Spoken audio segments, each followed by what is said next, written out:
काय ऐसे बोलत रहो? देखियो बर्फ पैसा न हो। ए छट आवला की तो बर्फ गल जाए देखबे कथी पैसा ले खरीद लिए काहे नहीं बोलता रहो देखला से कोनो बर्फ गलल है। पापा पापा आइसक्रीम खाएंगे। ओ तनी हमारे बाबू के वो बढ़िया बर्फ खिया होता मलाई मार के। हेली मालिक रे रे रे रे तोरा महतारी के रे देखत नु मेरा सरवा के लइका के चलो तनी ओकरा द्वार पर तो ओकरा बाप से बर्फ फगवाओ तनी हर एगो लिउ मालिक।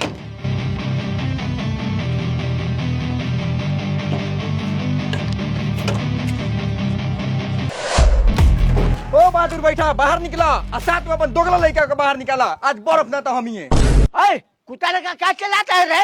तोरा मुंह में कौन बतला हुआ? मुंह में तो हम मुतम तोरा सार लेका बेटा के बर्फ छीन के भागल बा सरवा पैसा देता भला आदमी खानी न तो ठीक ना होई। कारे साला बर्फ छीन के भगल आइयो। हां खाए के मन गइल खा छीन के भगनी आइया 1 रुपया दे दहू। छोड़ साला। ए धर पर बर्फ आ जो यहां से। हमरा के माधर चोद समझाता रहा झूठा बर्फ ले हम पैसा लगा चुपचाप ले के बता लो तो ये झाट उखाड़ के 1 रुपया ना मिली। लो साला लीचा भाग साला यहां से। निकाल तोड़ी बहन करा के लोहा टीना प्लास्टिक टूटल फूटल बाल्टी शीशा शीशी केस न तो संपापरी वाला हो जाई रेस। जल्दी जल्दी बउआ लोग निकला अपना अपना दुआरी न तो संपापरी वाला बढ़ जाइए गाड़ी तो बाद में खइया अपना बाप के गाड़ी। ओ भाई ललटेन के शीशा ले ला लेवेला तो सब चीज ले होता नहीं कदी के ले बड़े हट हट। ओ भाई हाय कैसे आवा तनकलाओ तो भाई बिना पूछ ले का तो ले रे साला पैसा पहले साला मोहने का रे हराम में मांगे हुआ का।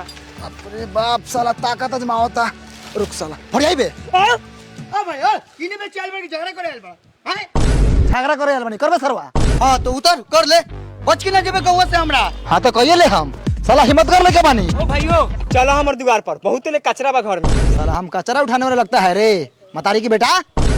हमर दी इतना टेढ़ी हाथ काहे बारो कचरा के मतलब लोहा लक्कड़ डिब्बा डुबी बा चल कितना आऊ बहुत बा। हां चल ओ भाई हो केस ले वाला हां ली ले तो रोका लेके आओ तानी आओ लेके आ गारू कोनो भागा देता नहीं। ओ सन सबरी वाला कथि लेबा तारा सब चीज हम कुछ लेके आवत नहीं भगिया मत। आओ निकाल लो हटिना प्लास्टिक टूटल फूटल बाल्टी शीशा शीशी केस। चली चली चाची बहनी माई जल्दी केस लेके आइए लोहो लक्कर। ओ चल बाबू दा लइका के हमरा कितना के अगर लइका के दे दा लइका हो रहा था कथी कितना पूछ ले बड़ा लड़का साले हर के मर रही तैयो फ्री में ठेके दे हला ये ना बताओ तो लड़का हमार ताकते रह गेल डाले आगल बार सागल बिया से गांव में टॉप दीबो गोल काट ले हो। ए भाई ये जल्दी घर में से लौड़ा लकर निकाल यार तोरा गांव में फ्री में खाला मुंह और लेबा लोग।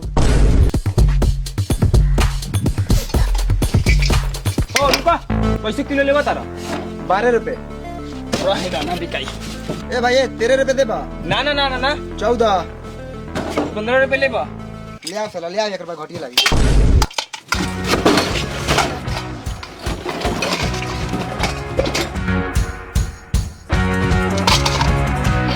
अरे देखा भाई कांटा सोच रखा दोगलाई ना। ए भाई ईमानदारी के रोटी खाई ले विश्वकर्मा छूले बानी। ओ भाई हगले ना बारा का देखो का किलो बा मतारी के बता लगे फेकला साले।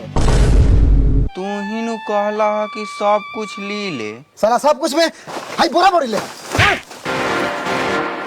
भाई एकर कय रुपया देबो साला गुहाई ने मांगता लेटर में से ले बड़ा 2 रुपया एकर 1 रुपया 3 रुपया भैया 2 रुपया के संपापड़ी दे दो आ 1 रुपया के फोफी। अरे इसनु ले उतर ले खोजनी है ना मिलक जाई तनी फिर से खोजे। अंदर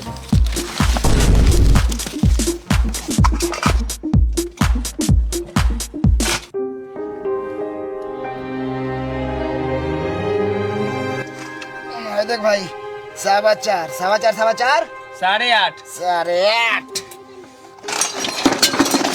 8.5 कर पे देबो कहाँ से ले ले रे डिब्बा जानल पहचान लगा था। घर से लेनी है और कहाँ से लेनी है? चोर पूछा तरह का कि तोरा बोरा में से निकाल लेनी है। भाई का संपापरी होता हूँ लाओ तई के लाओ लाओ भाई 127 रुपया। अधर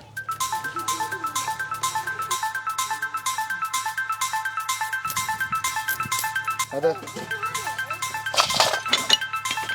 भाइयों भाई फाटल हवा। तोरा के बैंक में से करेंसी निकाल के दिखा। अटल हवा